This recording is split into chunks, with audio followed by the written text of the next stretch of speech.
Welcome back to Legitimate Targets, everybody. I hope you're all having a great day. I couldn't be more pleased than I am right now to welcome our exceptional guest to the show, Dr. Bassem Naim, one of the members of Hamas's political bureau. We are here in Qatar, and I am very excited for this conversation. Yes, so, welcome. Thank you. It's an honor.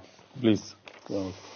So, Doctor, I got to say, I was very worried on October 7th because a few days after October 7th, Netanyahu came out and he said, we're going to wipe Hamas off the face of the earth. And then in April of 2024, he said the same thing. He said, we're getting very close to wiping Hamas off the face of the earth. But here you are, and the Palestinian people stand strong. So given that was Israel's primary goal, is this a total victory for Hamas and the Palestinian resistance? Thank you very much for having me with you. I believe the total victory is to get rid of the occupation, to return back to our homeland, to our cities, our villages, to be able to go back to Al-Aqsa, Jerusalem. But sure, this was the final end of this round of the confrontation with the Israelis was a great step towards these genuine national goals of self-determination, independence, freedom, and right of return. It was very costly. We Palestinians have paid, especially in the Gaza Strip, have paid very, very high, very precious prices for this step. But I believe it is a big achievement on both sides. Okay, it was very painful to lose our beloved people.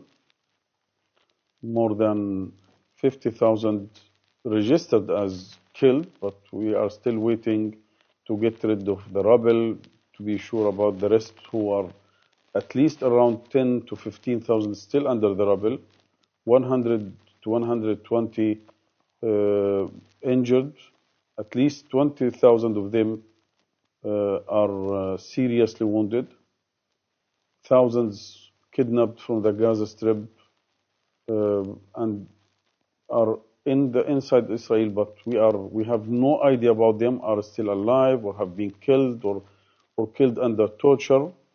It was a very high price, but again, October 7th had made it clear that Palestinians can achieve their goals. Israel is defeatable. Palestinians can do it even alone. Maybe for some reasons we can say that these very high prices are partially also not only because of the brutality of the Israelis, which is the case, and they have talked about this in many occasions, but it is also because of the complicity of a lot of countries, in particular in the West, and on the top of this is the United States. Today, I am reading about ships of ammunition reached Ashdod, which is carrying 1,000 and 2,000 ton bombs, preparing maybe for the next round to be dropped on the top of Palestinians above their rubble.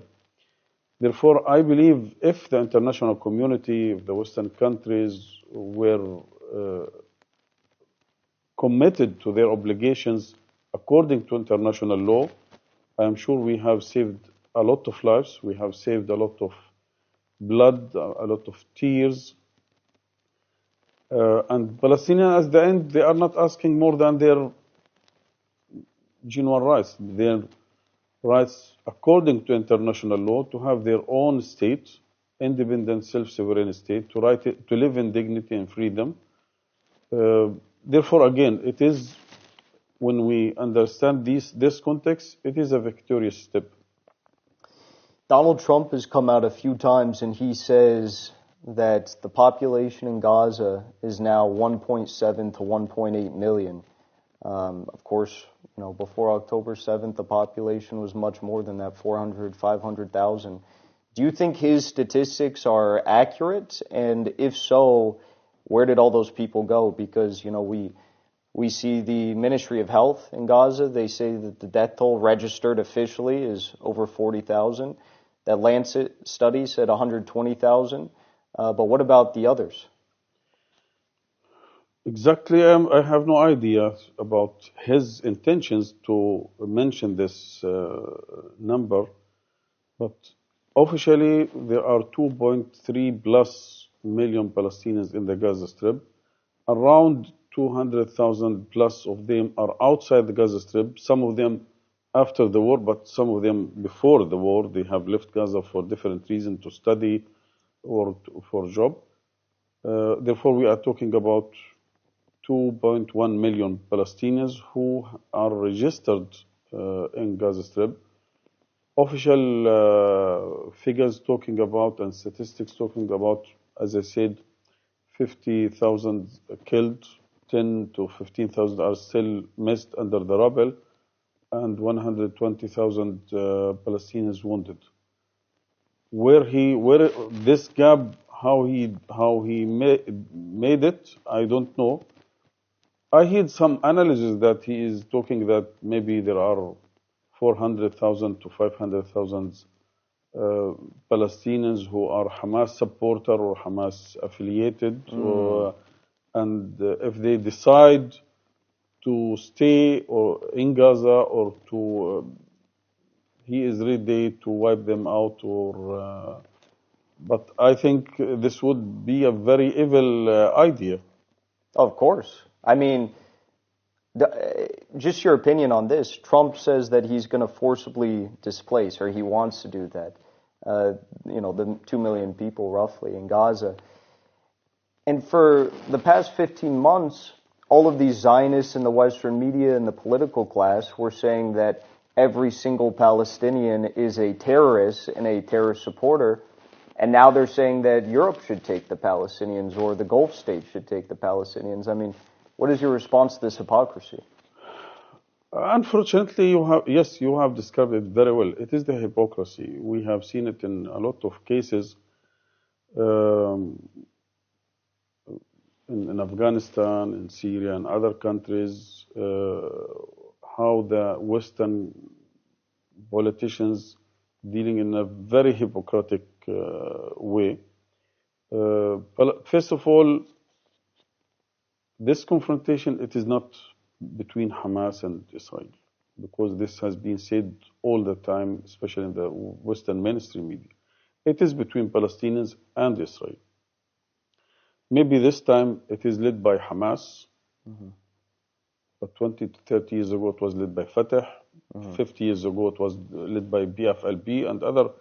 I mean, for more than 100 years, Palestinians are leading this struggle to get rid of the occupation for their dignity and freedom and independence. Second, the Palestinians are not attacking anyone outside Palestine. Even we have no problems with Jews or Judaism. It is clear we are fighting for political goals. We are fighting against the occupation. We are fighting against the tanks or airplanes who are attacking our people. Therefore, we are not initiating any aggression against anyone. If we can achieve our goals politically and peacefully, yes, this is most welcomed from our side. And by the way, we have tried this in 1993 in Oslo, and we have signed an agreement, and we have given the international community and the Israelis 30 years until 2023, 30 years to implement this deal, the Oslo Agreement, so that Palestinians at the end have their own independent self-sovereign state. But it has totally collapsed and failed. And what we have seen, what we are seeing now, more annexation of the land, more settlements, more killing of Palestinians, more suffocating siege around Gaza. Therefore, the resistance, it is not a goal in itself. It is a tool to achieve our goals. And this tool, I mean, the resistance in general, a comprehensive approach of the resistance, I mean, politically and diplomatically and in the media, but also armed resistance, this is a guaranteed right in international law. It is clear written in the international law that people under occupation have the right to resist this occupation by all means, including armed resistance. How can I describe in Second World War, Europe and the West in general, including the United States, under the pretext to fight Nazis and fascist countries, they have used all kinds of ammunition and arms to fight back, so that they have lost more than 30 to 40 million from both sides, and a lot of cities inside Europe were totally destroyed. They have always considered the resistance of General de Gaulle as a legitimate resistance, and General de Gaulle as a hero of France, and the government of Vichy was a collaborating government with the Nazi group. Again, it is about the hypocrisy of the West, and therefore, again, what we are calling for is a just demand. Our people have all the right to have their own state, self-sovereign state, independent. They have the right to return back to their homeland. And also they have all the right to fight back, to resist an aggressive, brutal, racist occupation. Therefore, we have said it many times in the media. October 7th was a response, was a fight back. It was not an initiative from our side. We were for more than 17 years totally suffocated by the siege on Gaza. 57 years after 1967, occupied from the Israeli troops, and 67 years after the Nakba, totally oppressed and kicked out forcefully from our homeland. And the strategy was proven successful. I mean, yesterday alone, Gaza freed 3 Israelis, and there was, I believe, over 360 Palestinians that were being tortured and killed and almost killed in Israeli prisons that were freed back into Gaza. So, I mean, the strategy has been vindicated, right? It shows that your method was not to terrorize the people. It was about, one step closer to liberation and actually freeing the Palestinians that are being tortured, right? I think we as Palestinians, maybe people who are very addicted on reading history, our own history and the history of other people in Vietnam, in South Africa, in Indonesia, in Algeria, it has proven clearly that maybe this is the only way that a colonial project can leave any country.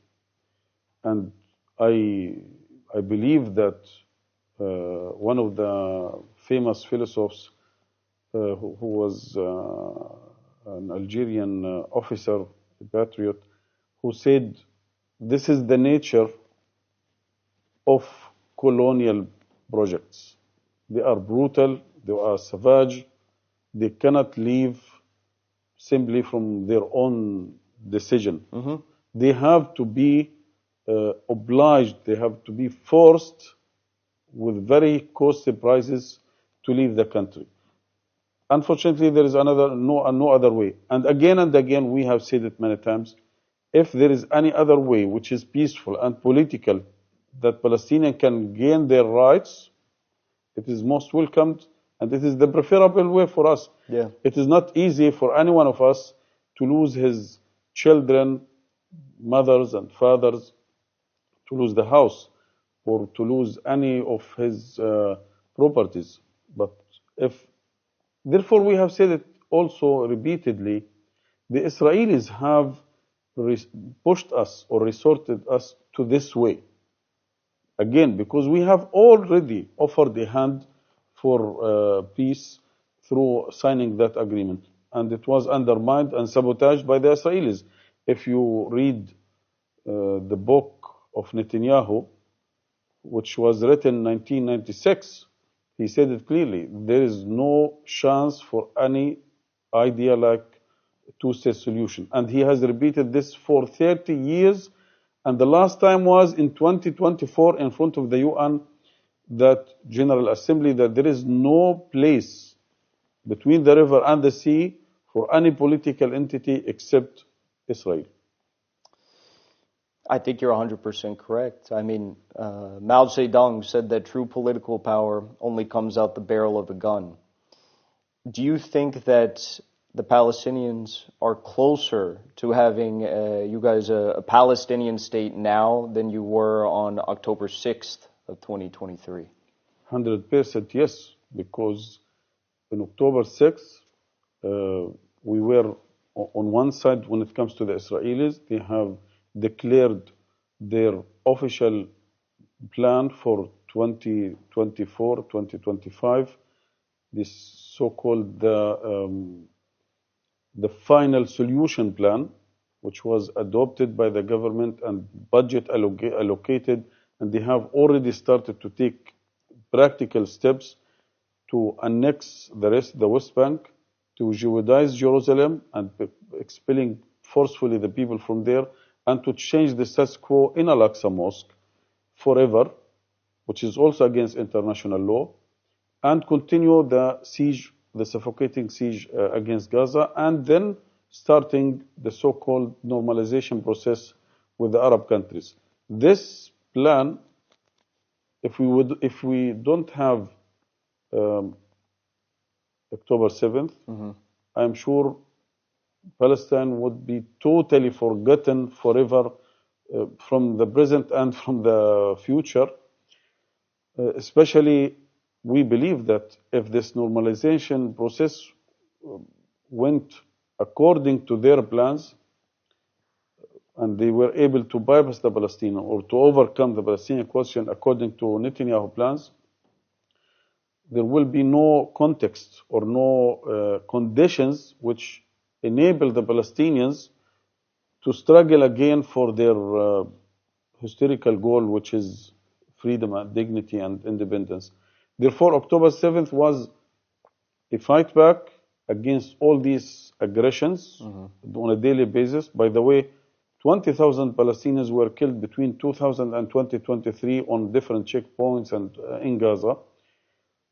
I mean, this was a fight back against all these daily oppressions, but also it was a message that no one, no regime in Israel or outside, even in the region, is allowed or can bypass the Palestinian or overcome the Palestinian question by normalizing the relationship between Israel and the region without solving the Palestinian problem. And therefore, Palestinians have sent this strong message to all the country in the region, but I am sure you are following the media in the West very closely. Today, Palestine is on the table of every politician in the media, main titles in the media, which is I'm talking about mainstream media and social media. 143 countries have voted clearly for an independent, self-sovereign state of Palestine. Yes, we are closer. Israel is much weaker today than on October 6th. So much so that, I wasn't even sure if we were going to get the opportunity to sit down, because Israel was threatening to destroy the whole ceasefire agreement yesterday. They said that they were going to renew the genocidal bombing campaign, and this was because they were violating the ceasefire, and Hamas and the Palestinian people called them out and said, you can't keep doing this. What do you think changed? Because Netanyahu was very clear. He was saying, we're going to continue to our goal of wiping out Hamas, insane. And he said that if all the hostages aren't freed by yesterday, Saturday, that they would continue. But then magically we see Steve Witkoff, Donald Trump's negotiator.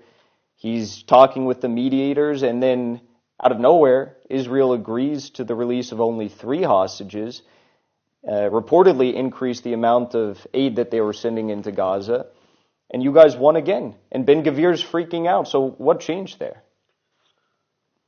First of all, I think they have tried along 15 months to achieve their goals, to wipe out Hamas or to destroy Hamas, to forceful displacement of all Palestinians outside of the Gaza Strip, and to retrieve the captured Israelis forcefully. And they have failed. Totally. And they know if they try it again, they will fail. And maybe today, the chance to succeed is much weaker than few months ago. Second, I believe that everyone, including the current U.S. administration, is aware that Netanyahu, for personal reasons, for political reasons, have all the intentions to sabotage the deal. It has nothing to do with ceasefire, with peace, with normalization. To rescue himself and his coalition, he is planning by all means to sabotage the deal. Therefore, yes, I believe the failure in the Gaza Strip, the internal pressure inside Israel, there are a lot of pressures inside Israel itself, from the families, from the society. By the way, even in the right wing, I have read a lot of polls showing that 75% of the people on the right who are for continuing this deal up to the end of the 3rd phase, and third, that the international community, in particular the United States, are aware that Netanyahu personally and his coalition are trying to sabotage the deal, and this will not serve the bigger goals of the current administration to achieve calm, stability, and security and prosperity in the region through the other way, which is the normalization. That Gaza is still under fire, and we have still war here. It will not pave the way for the other route. Therefore, yes, I believe he is under pressure because of the failure in Gaza, because of the families and the internal situation inside Israel, and because of pressure from the international community, in particular from the current administration. It seems like a lot of U.S. politicians don't like Netanyahu because they understand that it might be preferential for the United States to have a less radical government in Israel that will wipe out the Palestinians through death by 1,000 cuts, normalization processes, settlement by settlement, so on and so forth. And Netanyahu is so extreme that it turns the entire world against Israel. It shows their true colors. What do you think is more dangerous for the Palestinians, the more liberal reformed approach in Israel of death by 1,000 cuts, or the approach that Netanyahu has taken over the past 15 months? To be honest, both are very dangerous, because what you are giving me as choices, our choice is only to choose how to die or how to be killed in pieces or in one shot by an U.S.-made bomb. I'll say that it gives you also the opportunity to reflect on how you would respond to both scenarios, how the Palestinians would respond, which maybe one way is preferential. Again, I believe both tracks are very dangerous, as long as no one of them is leading to our goals, which is an independent, self-sovereign state and the right of return. To do it like the past or the last U.S. administration, to show very nicely about two-state solution, about democratic solution, about peaceful solution and normalization, and with the other hand, to send more weapons and more money and to use veto in the Security Council. This is one way. And the other way is to support them fully, these radical guys in Israel, to wipe out Palestinians, to forceful displacement of Palestinians in one shot. I think For us, both are very serious, very dangerous, as long as no one of these choices is leading to achieve our goals. But I think we have an alternative way, a third way. Why not, based on international law, to give the Palestinians their rights to get rid of the occupation, to achieve their national goals of independent, self-sovereign state? I think a lot of people across the world are asking that same question, really, about their countries as well.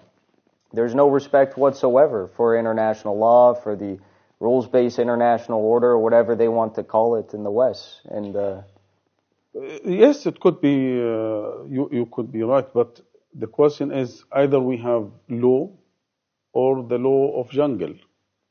If you encourage the Israelis to continue, it means you are encouraging the law of jungle. But when we live in jungle, it is not only Israel or America who have the power to do what they can. Also people, they could be weaker, but they have always assets at some time to use, to respond, to fight back, like what happened in October 7th. The resilience, the steadfastness. Look, the Palestinians, along 15 months, they have endured a horrible aggression. More than 500,000 tons of explosive material dropped on the heads of Palestinians in the Gaza Strip. Thousands and thousands killed, most of them are children and women.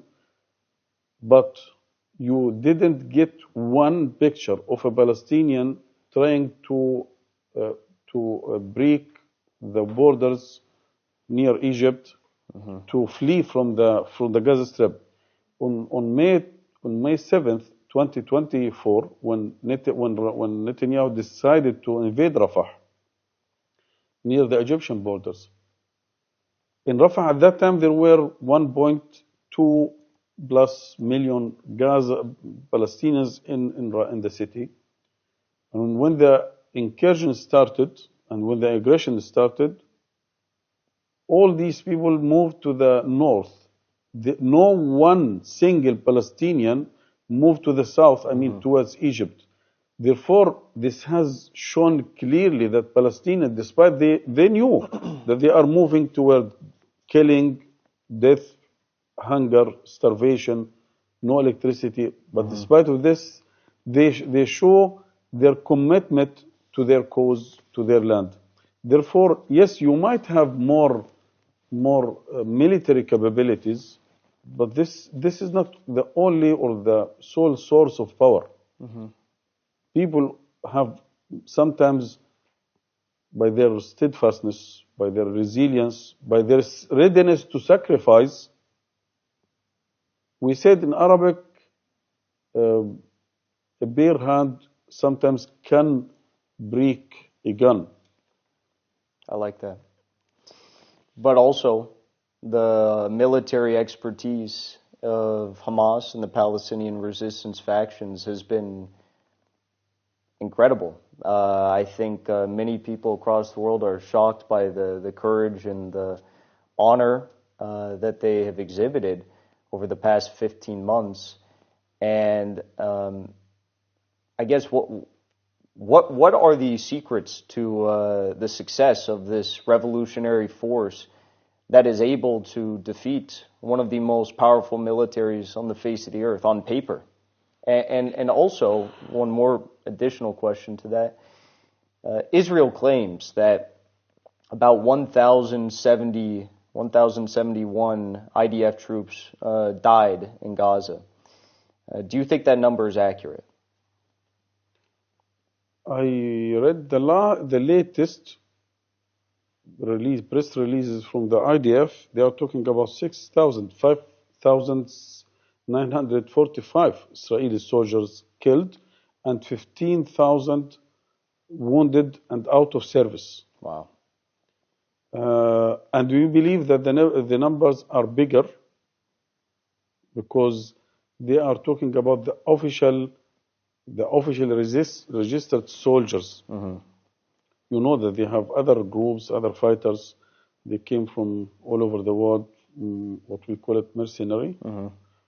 They are not registered. The so-called soul soldier is not registered. Therefore, we believe that the number are much, much bigger. They are talking about 10,000 Israeli soldiers are visiting in a monthly basis, calling or asking for psychological support. At the end, I heard from a Jewish supporter of Palestine who said genocide is equal to suicide. When you are killing children and women, it is not easy to return back to your city, to your family, to your children as a normal person. I mean, I'm sure this will chant you every day, 7 days a week, 24 hours. What enabled this group of fighters with very simple, light weapons, it's very simple, by the way, to achieve this victory, I think, first of all, their commitment, strong commitment to their faith, to their cause. Second, this military group built on 20 years of experience in encountering or confrontation with the Israelis. And therefore, they have developed a lot of strategies and tactics how to face the Israelis. For example,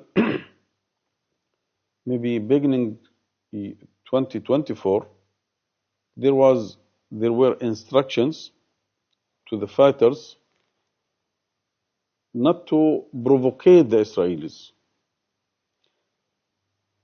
I mean, not to initiate any fight, and even if they come, not to encounter them or not to fight back. Leave them pass through the area. If only when they stay there and they are starting to attack the Palestinians or to destroy houses, you can fight back. First, to spare as much as you can of weapons or these light weapons. Second, to avoid the retaliation of the Israelis, that because they have, when one Palestinian have shot against them, they have wiped out neighborhoods. I mean, these tactics and these strategies have been developed over years. The very, very strong steadfastness of the people on the ground I think this was a very crucial factor in supporting the resistance. You are talking about maybe the first war in history where you are leading a fight on two levels, two floors, above the ground and under the ground. And I think this helped a lot to save lives, to save ammunition. Also, the brutality of the Israelis, this brutal aggression against the Palestinians, this radical approach, the media coverage which they have tried all the time to prevent it by killing more than 400, 500 journalists and preventing any international journalists to come into Gaza. All this together, I think, have played a very strong role. But first and last is the very strong commitment to the cause. We also, as Muslims, we believe that the support of Allah, the support of God to our people, because we are fighting for a just cause, to live in dignity and freedom, this is also a very important factor in giving us the faith and the steadfastness to continue this struggle. over the last year, we saw the martyrdom of several very notable leaders of Hamas. Ismail Haniyeh, the martyr Yahya Sinwar, and of course, many, many, many Palestinians who are fighting or just simply living their lives as civilians. Israel, though, has oftentimes tried this method of cutting the head off the snake. They think that's going to stop the Palestinians. They haven't learned from their mistakes. They haven't learned from history. I guess when you look at what we've seen now with these, the martyrdom of these leaders and key officials, and there is maybe a new generation of Palestinians that are rising up. What can we expect from this new generation of young leaders and fighters, and maybe what sort of a shift in mindset do they bring to the table for the Palestinian resistance? This is a very important question because it has to affect the future of this conflict. First, they didn't learn from not only from history, but even from this current conflict, from this round to Fan al-Aqsa. All these leaders, 2 weeks ago, Al-Qassam spokesperson have announced about the killing of 9 prominent leaders of the movement, political and militant leaders. But we are aware that all these leaders, plus others, were killed along 15 months. They were not killed in one shot. But no one from outside has observed any decline of the resistance, of the commitment when it comes to the people on the ground, when it comes to the fighters, when it comes to the negotiators, the political track. It continued as if nothing happened. And this has to be, from the beginning, a strong message for the Israelis and their supporters that it is not about persons. It is about people who are fighting and committed to their cause. Second, Hamas is used to deal with such crimes. They have killed the founder, Sheikh Ahmed Yassin. They have killed Abdulaziz Rantisi. They have killed a lot of our leaders, and plus a lot of other Palestinians, prominent leaders like Yasser Arafat and Abu Ali Mustafa and others. But the generations after generations, Palestinians continue, and we have always new leaders who are more committed or stronger committed to the cause. Because again, it is not about Hamas. It is not about person here or there. It is about people who are keen to achieve their, again, goals of independence, dignity, and freedom.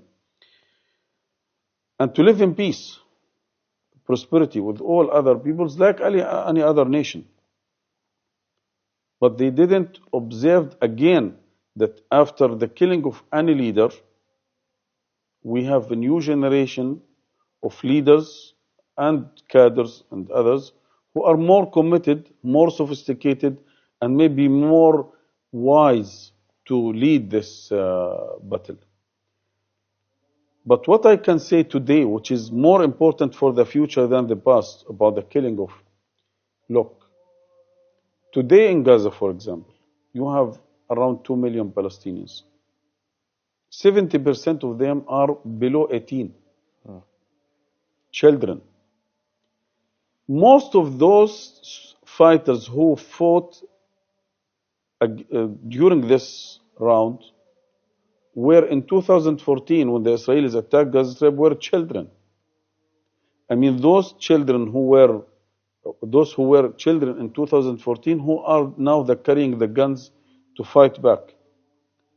If you have today more than 2 million Palestinians, the vast majority of them are children, denied basics. I'm talking about food and medicine, a house, a hospital, a school, a mosque, a church, the right to travel, even to travel for urgent cases like treatment abroad, to study. And at the same time, they have thousands of guns. What do you expect? You are paving the way for the next round. As long as these guys, these children, don't have a vision of a better future, if they don't have any hint that it could be better, I am sure they have nothing to lose. As we say in a very famous Arabic poem, why not to fight back? You are not going to lose. You are not going to lose except the tent and the Chains, shackles. shackles. Why not to why not to fight back? Therefore, they are creating, instead of 20, 30,000 Al-Qassam Brigade fighters, they are already creating hundreds of thousands of potentially fighters. Palestinians will not and are not ready to give up their struggle for freedom and dignity. And they are already fighting now for more than 100 years. Therefore, again, it is not about Ismail Haniya, who is a hero, Yahya Sinwar, who is an icon, becoming icon, not only for Palestinians, for Arabs, for Muslims, for a lot of people around the world. And here maybe also we have to add one point.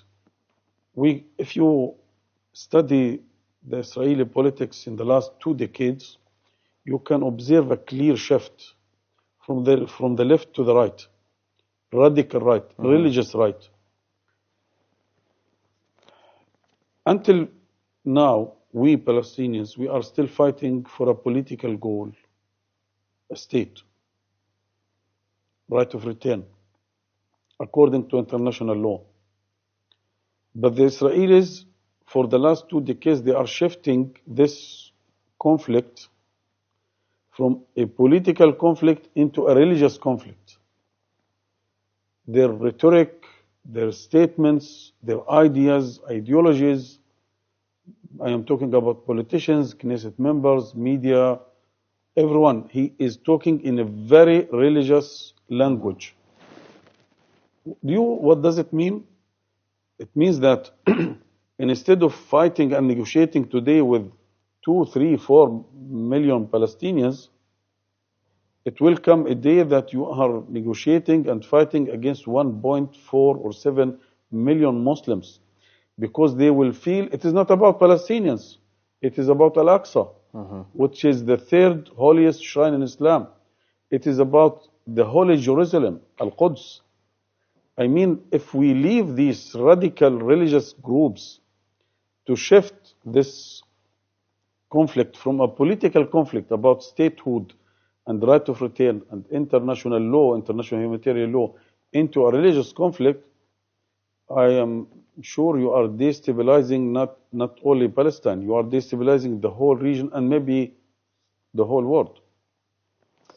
Well, I hope that if that does happen, that those across the world who are being attacked will have the courage that the Palestinians have exhibited, not just for the past 15 months, but for many, many, many years. And I think that is a perfect note to leave off on. So, Dr. Bassem Naim, thank you so much. Please. And I just got to say that as an American, I am, of course, appalled by what my government is doing. And the Palestinians and you have my full support and the support of many Americans. The tide is shifting, and we just love you guys.